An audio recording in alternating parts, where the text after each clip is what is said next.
मुझे नहीं मालूम कि ये बच्चा कौन है, लेकिन कल रात मैंने देखा कि इसके सिर्फ एक दुआ से कतमीर के हाथ को शिफा मिल गई। इसका राब्ता अपने आसमानी खुदा के साथ बहुत अच्छा है, शायद औलियाओं में से है। लाजिम नहीं कि कतमीर के हाथ को शिफा मिल गई है तो वो औलियाओं में से हो। कल बताया तो था कि अगर यूसुफ उसे माफ कर दे तो वो शिफा पा लेगा। और उस ख्वाब को क्या कहोगे?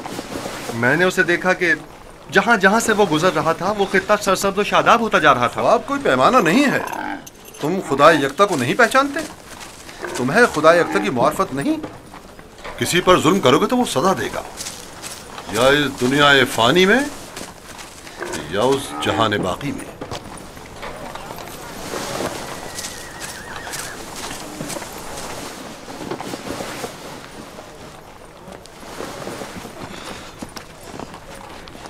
यह खित्ता बहुत सरसब्ज़ और शादाब था। इस साल बारिश की कमी की वजह से यहाँ की फसलों को नुकसान का खदशा है। मैं भी यहीं का रहने वाला हूँ। अगर बारिश नहीं हुई तो कहत सबको अपनी लपेट में ले लेगा।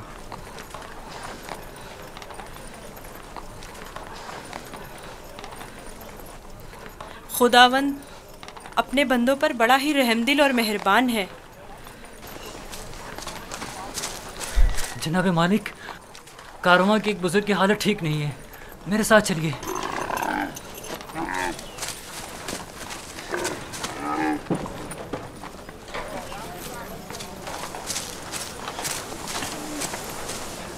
काफी अरसे से बीमार है, लेकिन आज बीमारी शिद्दत पकड़ गई है।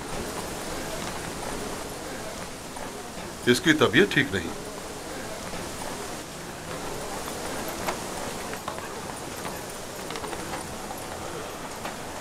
आखिरी सांसें ले रहा है,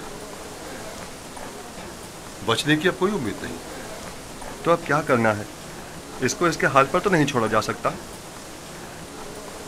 इसके लिए घिसटने वाला तख्त तैयार करके तख्त को जानवर के साथ बांध दो, ताकि कारवां के पीछे पीछे जरा फासले से चलता रहे। आप ठीक हो जाएंगे। मौत और जिंदगी खुदा के हाथ में है।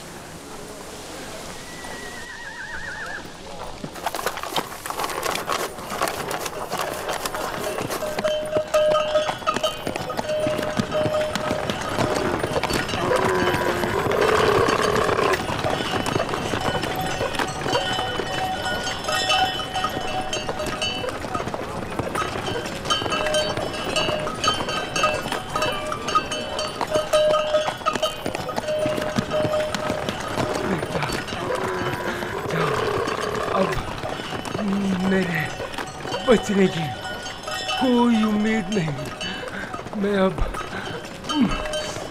मरने वाला हूँ। फिक्र ना करें, मैं आपके पास हूँ। आप ठीक हो जाएंगे। मौत और जिंदगी दोनों खुदा के हाथ में है। मायूस ना हो।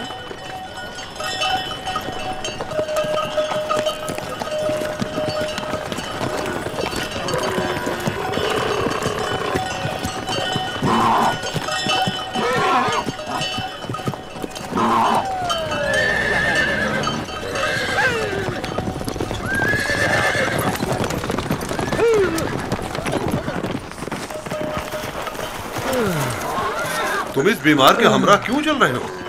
बहुत काम, अगर सुनता ही नहीं। मैं इन्हें यूं तन्हा नहीं छोड़ सकता। मुझे इनके साथ रहने दीजिए।